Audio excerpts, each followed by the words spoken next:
చేనేత కార్మికుల కష్టాలు తీర్చనుంది ప్రభుత్వం. ఎన్నో ఏళ్లుగా ఇబ్బందులు ఎదుర్కొంటున్న నేతన్నల కష్టాలు తీర్చడానికి ప్రభుత్వం ఒక్కో అడుగు ముందుకు వేస్తోంది. కార్మికుల వివరాలు సేకరించేందుకు కమిటీ వేసింది. ఒక్కో కార్మికుడికి 15,000 వేతనం వచ్చేలా ప్రభుత్వం ఏర్పాట్లు చేస్తోంది.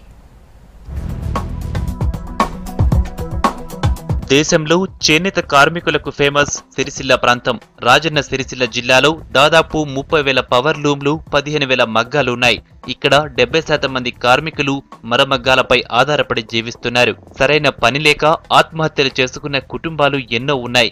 దీంతో నేత కార్మికుల కష్టాలు తీర్చాలని ప్రభుత్వం నిర్ణయించింది. తొలిసారి రెవెన్యూ యంత్రాంగంతో సమగ్ర సర్వే చేయిస్తోంది. రాజన్న సిరిసిల్ల జిల్లాలో చేనేత కార్మికుల మీద ప్రభుత్వం ప్రత్యేక దృష్టి పెట్టడం జరిగింది. ఇక్కడున్న కార్మికులందరూ కూడా దుర్భర పరిస్థితి చేసుకుంటూ ఉన్నారు. కనీస వేతనం వచ్చే పరిస్థితి లేదు. అధిక పని వేళలో వాళ్ళు పనిచేస్తూ ఉన్నారు. అయినప్పటికీ నెలకి 7,000-8,000 పని మాత్రమే సంపాదించే పరిస్థితి ఉంది. సో ఇలాంటి పరిస్థితి నుంచి మన కార్మికుల్ని నెలకి 15,000 రూపాయలు సంపాదించే విధంగా వాళ్ళు తీసుకువెళ్ళేటట్టుగా ప్రభుత్వం ప్రణాళిక చేస్తూ ఉంది. రాజన్న సిరిసిల్ల జిల్లాలో ఎన్ని చేనేత మగ్గాలున్నాయి, ఎంతమంది కార్మికులు పనిచేస్తున్నారు, కార్మికుడి కుటుంబ పరిస్థితి, ఇలా పూర్తి వివరాలు సేకరిస్తున్నారు అధికారులు. చేనేత సహకార సంఘంలో సభ్యత్వం ఉందో లేదో కూడా తెలుసుకుంటున్నారు.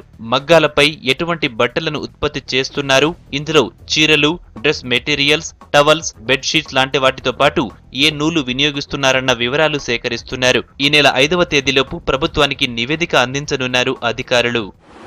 చేనేత కార్మికులకు కనీసము 10 నుండి 15,000 రూపాయల వేతనం వచ్చే విధంగా చర్యలు కైగొనడానికి జిల్లాలో ఉన్న మొత్తము చేనేత కార్మికుల యొక్క డాటా కలెక్ట్ చేసి వాస్తవంగా ఈ వృత్తిలో ఎంతమంది చేనేత కార్మికులు ఉన్నారనేది మేము ఒక సర్వే కండక్ట్ చేస్తున్నాం.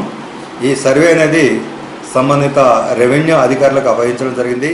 సర్వేతో ఉపాధి లభిస్తుందని ఎంతో ఆశగా ఎదురు చూస్తున్నారు చేనేత కార్మికులు.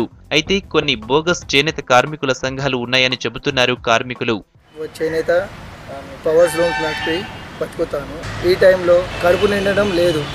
ఎందుకంటే ఆసాంలు పవర్ లూమ్స్ వార్పిన్ యజమానులు పాతకులే ఇస్తున్నారు. కేటీఆర్ గారు స్పందించి చాలా మంచి పని, ఏదో మంచి క్వాలిటీలు తీసుకొచ్చి బాగానే పనిచేశారు. ఇప్పుడు కూడా వేతనం ఇప్పిస్తా అన్నాడు 15,000.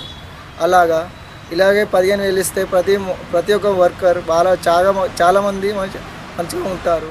నిజమైన చేనేత కార్మికుడికి నెలకు 15,000 అందేలా చేయాలని ప్రభుత్వం భావిస్తుంది. కార్మికులు తయారు చేసిన వస్త్రాలను టెస్కో ద్వారా కొనుగోలు చేయాలని ఈ మధ్య జరిగిన రివ్యూలో నిర్ణయించారు సీఎం.